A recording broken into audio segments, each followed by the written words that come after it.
Hello friends, welcome to cooking story. எங்கள் வீட்டில் நாங்கள் கொடியேற்ற தயாராகிட்டோங்க. நீங்கள் உங்கள் வீட்டில் கொடியேற்றிட்டீங்களா? என்னோட பொண்ணும் ஸ்கூலுக்கு ஃப்ளாக் இது போல் குத்திக்கிட்டு போனான். இன்றைக்கி நான் ஃபஸ்ட்டு குறிப்பாக சொல்கிறது, விளக்கு தொலைக்கிறதுக்கு நார்த்தங்காய் மீந்து இருந்ததுங்க எங்கள் வீட்டில். எலுமிச்சை பழத்துக்கு பதில் நார்த்தங்காயை சேர்த்து விளக்குனேன். நல்லா பலபலன் விளக்கு நல்லா இருந்தது. நீங்களும் வீட்டில் நார்த்தங்காய் இருந்ததுன்னா ட்ரை பண்ணி பாருங்களேன். எனக்கு வரலக்ஷ்மி பூஜை விசேஷமாக கொண்டாடுற ஒரு பண்டிகைங்க. இதுக்காக ஒரு மாதம் முன்னாடியே க்ளீனிங் வேலையெல்லாம் தொடங்கிடுவேன். வரலக்ஷ்மி பூஜை அன்னைக்கு நான் இதெல்லாம் எடுத்து வச்சிட்ருக்கேன். 9ன்றது வரலக்ஷ்மி பூஜை அன்னைக்கு ரொம்ப விசேஷங்க. 9 வெத்தலை, 9 களிப்பாக்கு, 9 நம்மோட மடியில் வில்வமும் உதிரி பூட்களும் வச்சுக்கிட்டு நாமே 9 சுற்றி கலசத்து மேலே போடணுங்க. வரலட்சுமி பூஜை அன்னைக்கு நான் செய்த பலகாரங்கள் கொழுக்கட்டை, வடை, பாயாசம், இட்லி. அதுக்கு சைட் டிஷ்ஷாக சாம்பார், வெங்காயம், தக்காளி சட்னிங்க.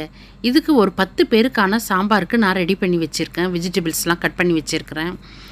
வெங்காயம் தக்காளி சட்னிக்கும் வடைக்கு வெங்காயம் பச்சை மிளகா கட் பண்ணி வச்சுருக்கிறேன். இதெல்லாம் நான் முன்னாடியே ரெடி பண்ணி வச்சுக்கிட்டேங்க. வரலட்சுமி பூஜைக்கான க்ளீனிங் ஒர்க்ஸ் ஒரு மாதம் முன்னாடியே நான் தொடங்கிடுவேங்க. பொங்கலுக்கு எப்படி நம்ம வீடெல்லாம் சுத்தம் பண்ணுறோமோ அதே மாதிரி இந்த விரதத்துக்கு ஒரு மாதம் முன்னாடி நான் க்ளீனிங் ஒர்க்ஸ்லாம் ஸ்டார்ட் பண்ணிவிடுவேன். கிச்சன் மட்டும் கொஞ்சம் க்ளீன் இல்லாமல் இருந்ததுனால கிச்சனுக்கு மட்டும் ஒயிட் வாஷ் பண்ணிக்கினேங்க. நான் ஹஸ்பண்ட் சொன்னாங்க ஒரு வருஷம் கழித்து ஃபுல்லாகவே வீடு ஃபுல்லாக பண்ணிக்கலான்ட்டு. இருந்தாலும் நான் வற்புறுத்தி கிச்சனுக்கு மட்டும் ஒயிட் வாஷ் பண்ணிக்கிட்டேன். அதனால எல்லா வேலையும் நானே செய்கிற மாதிரி ஆயிடுச்சு. கிச்சனில் இருக்க ஜாமான்லாம் என்னோடய ஹாலுக்கு எப்படி வந்திருக்குன்னு நீங்களே பாருங்களேன். இதை பார்த்தப்ப எனக்கு தலையே சுற்ற ஆரம்பிச்சிடுச்சுங்க. இது எல்லா வேலைங்களும் 3 டேஸில் நானே திருப்பி ஏற கட்ட வேண்டிய நிலமை வந்துடுச்சு.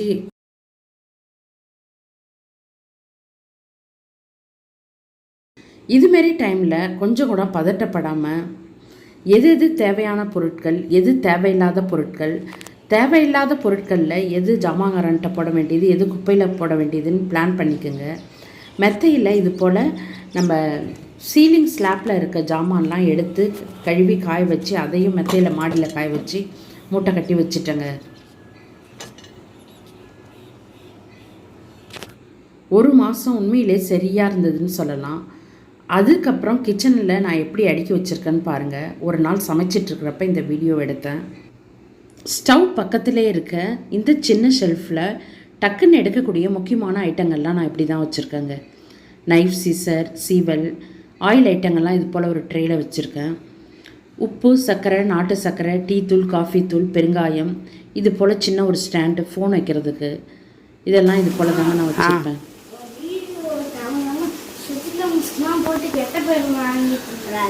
சார் 3 தடவை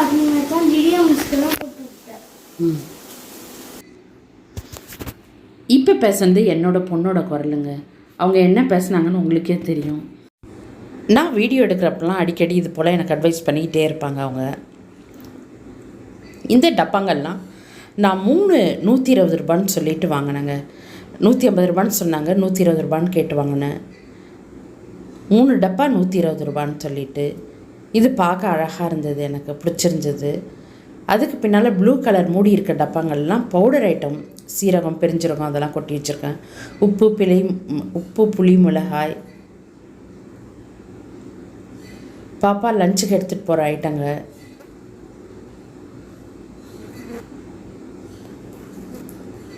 மைக்ரோவன் ரிப்பேர் ஆனதுனால இந்த இடத்துல மைக்ரோவன் தான் வச்சுருந்தேன். இப்போ அந்த மைக்ரோவனை எடுத்துட்டேங்க.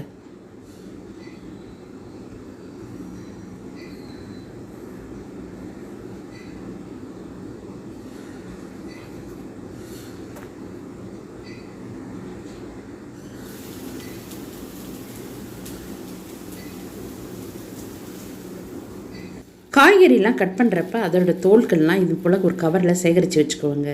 மாடியில் துணி காய வைக்க போகும்போது அங்கே இருக்க ஜாடியில் செடிங்களுக்கு உரமாக இதெல்லாம் போட்டுடுவேன். என்னோடய வீடியோக்களிலே கோவிலில் பொங்கல் வைப்பதுன்ற வீடியோ 40,000 கடந்து போயிட்டுருக்குங்க. அதோட லிங்க்கை டிஸ்கிரிப்ஷன் பாக்ஸில் கொடுக்குறேன், கண்டிப்பாக பார்த்துக்குங்க. Okay friends.